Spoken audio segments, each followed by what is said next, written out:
Hello everyone, welcome back to nines two classes and this is Naishri. आशा करती हूँ कि आप सभी लोग बहुत ही अच्छे होंगे और अपने घरों में बिल्कुल सुरक्षित होंगे।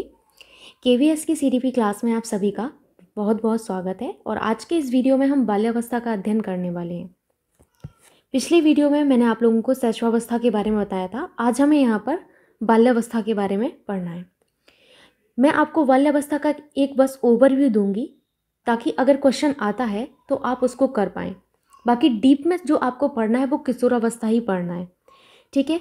सो आइए फटाफट से आज के इस लेक्चर में हम बाल्यावस्था को पूरा कवर कर लेते हैं। मैं यहाँ पर सारी की सारी बाल्यावस्था की विशेषताएं हैं वो आपको बता दूंगी और एक ही वीडियो में आप यकीन करिए कि आपको सारी चीज़ें बाल्यावस्था की समझ में आ जाएंगी। जितने भी महत्वपूर्ण आपके फैक्ट्स हैं बाल्यावस्था से संबंधित उनको आज हम देखेंगे।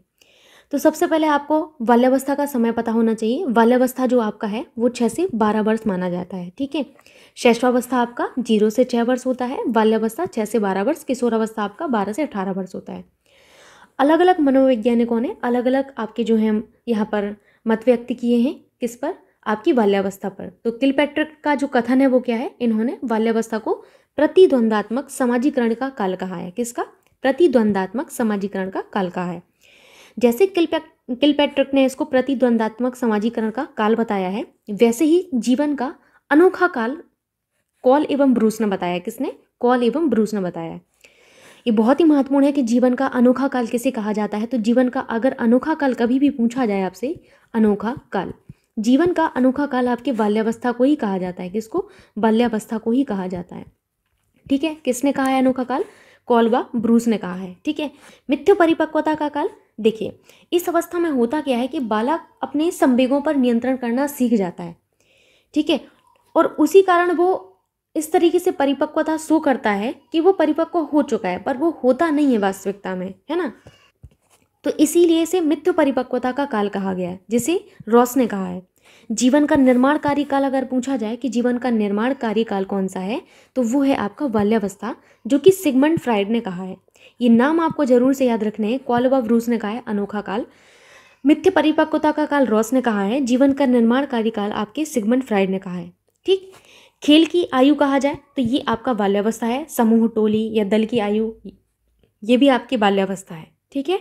खिलौने की आयु अगर पूछा जाए तो ये आपकी कौन सी होती है? खिलौने की आयु ये होती है आपकी शैशवावस्था, ठीक है। तो इन दोनों को आपको ध्यान रखना है। खिलौना अगर कहा जाए तो वो शैशवावस्था है और अगर खेल कहा जाए तो वो बाल्यावस्था है। कई बार इन्हीं टर्म्स में कंफ्यूज हो जाते हैं लोग, लेकिन आपको कंफ्यूज नहीं होना है। अगला यहाँ पर आपको नोट करना है, इस अवस्था में मूर्त चिंतन की जो है प्रवृत्ति आने लगती है। तो मूर्त चिंतन की अवस्था भी इसे कहा जाता है। किसकी? मूर्त चिंतन की अवस्था, ठीक है। मूर्त चिंतन की अवस्था। मूर्त का मतलब क्या होता है यहाँ पर समझ लेते हैं। मूर्त और अमूर्त को पहले, मूर्त और एक मैंने आपसे कहा है अमूर्त, इन दोनों को अच्छे से समझ लीजिए, बहुत बार आपके रिपीट होते हैं ये। मूर्त का मतलब होता है जो चीज़ें आप यहाँ पर देख सकते हैं, देख सकने वाली चीज़ें जो होती हैं वो होती हैं मूर्त रूप में। अमूर्त का मतलब होता है जिन्हें आप देख नहीं सकते, मतलब जो आपके सामने ना हो, वो होती हैं अमूर्त। जिन्हें आप देख सकते हैं, छू सकते हैं, वो होती हैं मूर्त वस्तुएं। अमूर्त क्या होती हैं? जिन्हें आप क्या कहते हैं? देख नहीं सकते, ठीक। तो मूर्त चिंतन की जो अवस्था है वो है आपकी कौन सी? बाल्यावस्था। क्योंकि इस अवस्था में बालक जो है मूर्त चिंतन यानी कि जो वस्तुएं दिख रही हैं उन पर चिंतन करना प्रारंभ कर देता है। किस पर? जो वस्तुएं दिख रही हैं उन पर, ठीक। इस अवस्था को आपके सीखने का महत्वपूर्ण काल भी कहा गया है। सीखने का महत्वपूर्ण काल, क्योंकि इस अवस्था में आपका बालक जो है आपका स्कूल में जाने लगता है। तो सीखने का महत्वपूर्ण काल, महत्वपूर्ण काल आपका क्या कहा गया है? बाल्यावस्था को कहा गया है, ठीक। इसको डर्टी एज भी कहा गया है। अब ये डर्टी एज से आप कुछ ऐसा मत समझ लेना। डर्टी एज से मतलब है कि इस अवस्था का बालक जो है वो खेल का दीवाना होता है। किसका? खेल का दीवाना होता है। जब बालक खेल का दीवाना होगा तो ऑब्वियस सी बात है कि वो मिट्टी में, धूल में खेलेगा, है ना। तो इस वजह से वो हमेशा देखना आपकी गंदा रहता है। तो इस वजह से ही इसको गंदी अवस्था कहा गया है, ठीक है। गंदी अवस्था क्यों कहा गया है? क्योंकि इस अवस्था में बालक जो है खेल का दीवाना रहता है, जिस वजह से हमेशा वो गंदा ही रहता है, ठीक। विद्यालय की आयु कहा गया है क्योंकि इसी अवस्था में आपका बालक जो है विद्यालय में 5 वर्ष की जब अवस्था होती है तो बालक अपना कहाँ पर? विद्यालय में पहुँच जाता है। तो विद्यालय की आयु इसको कहा गया है। विद्यालय की आयु, विद्यालय की आयु, ये तो बहुत कॉमन पॉइंट है, आप लोग समझ सकते हैं, ठीक। चुस्ती की अवस्था ऐसे ही कहा गया है। किसकी? चुस्ती की अवस्था, चुस्ती की अवस्था कहा गया है। ठीक है, याद रखिएगा आप लोग। इसी अवस्था में जो आपकी सृजनात्मक क्रियाएं हैं इनका प्रारंभ होना शुरू होता है।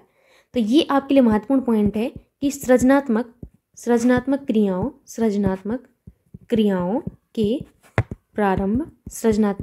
के प्रारंभ की अवस्था। सृजनात्मक क्रियाओं के प्रारंभ की अवस्था कौन सी है? ये आपकी है बाल्यावस्था। भाषा विकास की तीव्र गति अवस्था यही है, भाषा विकास की तीव्र गति अवस्था। भाषा विकास की तीव्र गति अवस्था। क्यों? क्योंकि इस अवस्था में बालक जो है ना थोड़ा सा समाज में घुलने मिलने लगता है। ठीक, तो जब समाज में रहेगा तो भाषा का विकास जरूर से होगा। तो भाषा विकास की तीव्र अवस्था कौन सी है? ये है आपकी बाल्यावस्था। आगे कुछ पॉइंट देखिए। अब आपको एक पॉइंट यहाँ पर ये जानना है कि आपका जो बाल्यावस्था है, बाल्यावस्था का समय आपका कब से कब तक माना गया है? 6 से 12 वर्ष का माना गया है। ये 6 से 12 वर्ष का समय है, इसको आप यहाँ पर दो भागों में बांट सकते हैं। सबसे पहला होता है आपका संचय काल। क्या होता है? संचय काल। और दूसरा होता है आपका परिपाक काल। कौन सा होता है? परिपाक काल होता है। और एक होता है आपका संचय काल। संचय काल का समय आपका 6 से 9 वर्ष माना गया है और आपके परिपाक काल का समय आपके 9 से 12 वर्ष माना गया है। संचय काल जो होता है इसमें शारीरिक जो विकास है इसमें तीव्रता पाई जाती है। किसमें? शारीरिक विकास में तीव्रता। यहाँ पर मैं लिख देती हूँ शारीरिक विकास में तीव्रता। ठीक, ये शारीरिक विकास के बारे में बता रही, तीव्रता पाई जाती है। परिपाक काल में आपके शारीरिक विकास में मंदता आ जाती है। मैंने आप लोगों को बताया था कि बच्चा जितना छोटा होगा उसका शारीरिक विकास उतना ही तीव्र होता है। चूँकि आपका संचय काल पहले होता है, परिपाक काल बाद में होता है, तो परिपाक काल की तुलना में आपके संचय काल में आपके जो हैं शारीरिक विकास जो हैं इनमें क्या होगा? तीव्रता होगी। मानसिक विकास जो है, मानसिक विकास में भी तीव्रता ही होगी। किसमें? मानसिक विकास में भी तीव्रता होगी।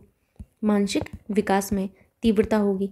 ठीक, आगे पॉइंट नोट करिएगा। इसी में नोट करिएगा कि नैतिक आपके गुण जो हैं इनका विकास बाल्यावस्था में होता है। तो ये भी आपको जरूर से याद रखना है कि नैतिक गुणों का विकास किस अवस्था में होता है? नैतिक गुणों का विकास, नैतिक गुणों का विकास आपकी बाल्यावस्था में ही होता है। ठीक है, इस अवस्था में जो बालक हैं इनके संवेगों का दमन होने लगता है। किसका? संवेग का दमन। संवेगों के दमन का प्रदर्शन। इसका मतलब क्या हुआ? इसका मतलब ये हुआ कि इस अवस्था में बालक के जो संवेग होते हैं वो कैसे होते हैं? स्थिर दिखाई पड़ते हैं। कैसे? स्थिर।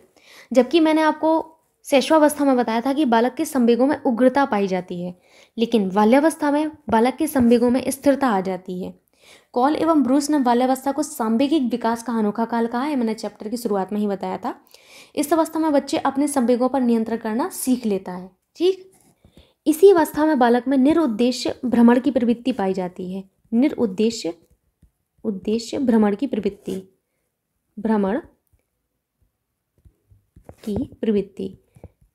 ये क्या होता है? निरुद्देश्य भ्रमण की प्रवृत्ति। निरुद्देश्य भ्रमण की प्रवृत्ति का मतलब होता है बिना किसी उद्देश्य के भ्रमण।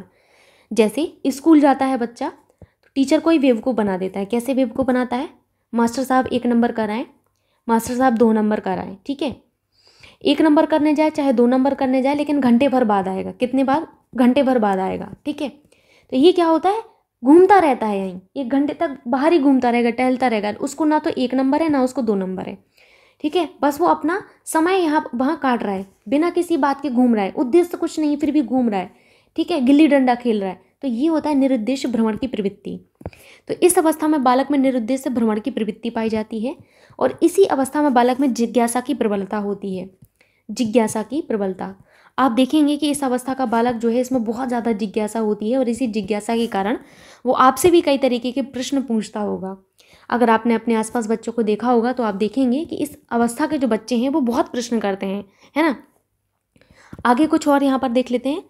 सामूहिक खेलों में रुचि। सामूहिक खेलों का मतलब होता है समूह में, मतलब अपने दोस्तों के साथ खेलने में रुचि। सामूहिक खेलों में रुचि। खेलों में रुचि। इस अवस्था का बालक अकेले खेलना पसंद नहीं करता उतना ज़्यादा, वो पसंद करता है कि वो ग्रुप में खेले। कैसे खेले? एक से ज़्यादा जो आपके लोग हैं उसमें खेले, ग्रुप में खेले, सामूहिक रूप से खेले। ठीक, तो ये है आपके सामूहिक रूप से खेलों में आपकी रुचि होती है। इस अवस्था के बालक में संग्रह की प्रवृत्ति पाई जाती है। किसकी? संग्रह की प्रवृत्ति। संग्रह की प्रवृत्ति को आप बहुत ही आसान भाषा में समझ सकते हैं। आप सभी ने ये किया होगा, जब कभी दिवाली आती है तो दिवाली के जाने के बाद जो घर के बाहर पटाखे वगैरह डले रहते हैं तो सब ने वो एकत्रित किए होंगे। ठीक है, अगर घर में कोई ऐसी चीज़ है जो ख़त्म हो जाती है तो उसका डब्बा वगैरह आप लोग रख लेते होंगे अपने पास। इतना सामान होता है उस बच्चे के पास कि एक बोरा भर सकता है। इतना सामान वो संग्रह करके रखता है अपने पास। आप देखेंगे इतना कबाड़ जमा करके रखता है जिसका कोई प्रयोग नहीं है, आपके काम का नहीं है, लेकिन उस बच्चे के काम का बहुत है। वो वही चीज़ें रखता है जो आपके काम की नहीं है, लेकिन वो अपनी काम की चीज़ें उसमें ढूंढ लेता है। ठीक है, कभी कभी वो सही चीज़ों को भी ख़राब कर देता है। जैसे घड़ी अगर चल रही होगी तो इसको ख़राब कर देगा और अपने पास रख लेगा। तो ये संग्रह की प्रवृत्ति पाई जाती है। ठीक, संग्रह की प्रवृत्ति जरूर से याद रखिएगा। किस अवस्था में पाई जाती है? बाल्यावस्था में।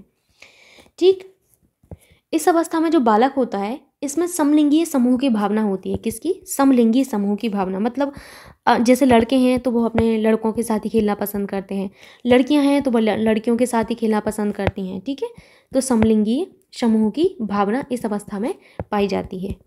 ठीक, भाषा का विकास इस अवस्था में आपका होता है। भाषा का विकास, क्योंकि इस अवस्था में बालक स्कूल जाने लगता है और सामाजिकरण भी उसका होने लगता है, तो उसमें भाषा का विकास होना शुरू हो जाता है। ठीक, मैंने आपको जब शैशवावस्था बताया था तो मैंने आपको बताया था कि शैशवावस्था का जो बालक है वो आपकी जो है कुछ ऐसी चीज़ें जो आपकी कल्पना करता है उसी को वो यथार्थ मान लेता है। मैंने आपको एग्जाम्पल भी बताया था कि किसी आपके जो है मैंने आपको एक एग्जाम्पल रिंग वाला बताया था कि रिंग को एक लकड़ी में पोपो लेता है और उसी को अपना ऐसे गाड़ी मान लेता है ना। रस्सी का एग्जाम्पल भी दिया था कि इसमें कई सारे बच्चे बैठ जाते हैं और उसको ट्रेन मान लेता है। लेकिन आपकी बाल्यावस्था में ऐसा नहीं है। बाल्यावस्था में बालक जो है यथार्थ जगत से संबंध रखता है। कैसे? यथार्थ जगत से। अब वो इसको नहीं मान सकता है कि ये रेलगाड़ी है। अब उसको पता चल गया कि ये रेलगाड़ी नहीं है।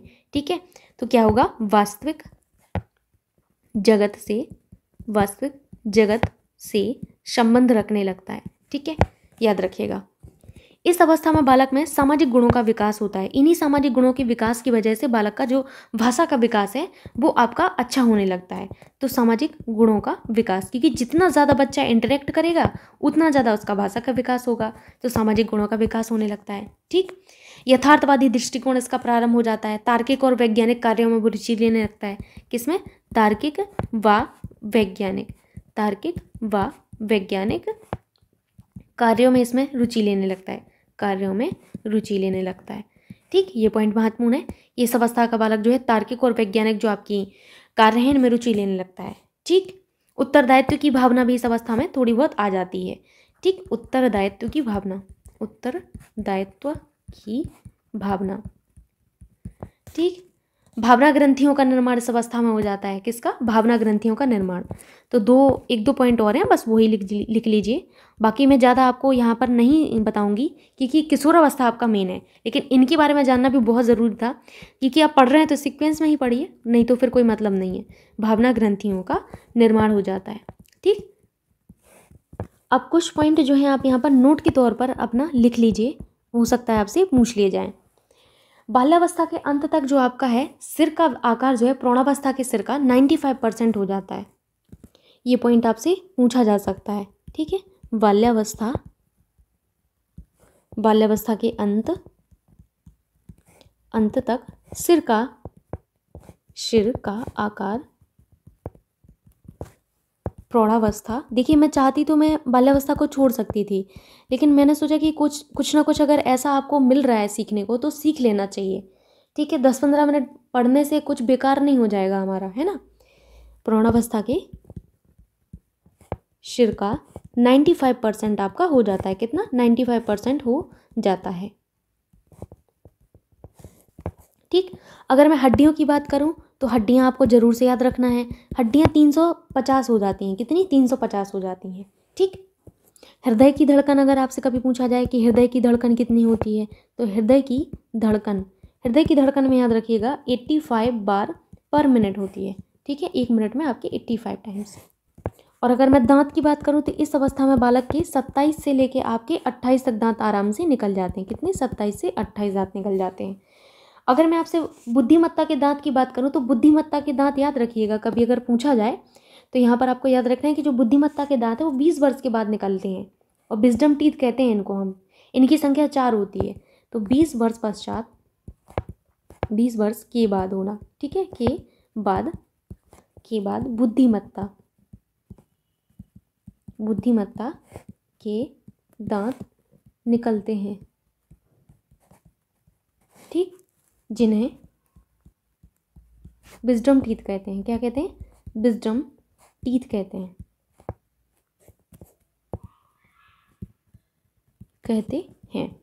याद रखिएगा, इनकी संख्या कितनी होती है? 4 होती है। इनकी संख्या 4 होती है। सो ये रहा आपका कंप्लीट बाल्यावस्था के बारे में। और कल आपको एडोलेसेंस यानी कि किशोरावस्था पढ़ना है। किशोरावस्था आपके लिए बहुत ही महत्वपूर्ण है। सो मिलते हैं कल के लेक्चर में। आई होप आपने आज के लेक्चर को एंजॉय किया होगा। छोटा सा लेक्चर था क्योंकि इतना ही आपके लिए महत्वपूर्ण है। बाकी आप पढ़ते रहिए, और बाकी कोई भी प्रॉब्लम होती है तो कमेंट बॉक्स में आप बता दिया करिए। मिलते हैं नेक्स्ट वीडियो में। Bye bye, take care.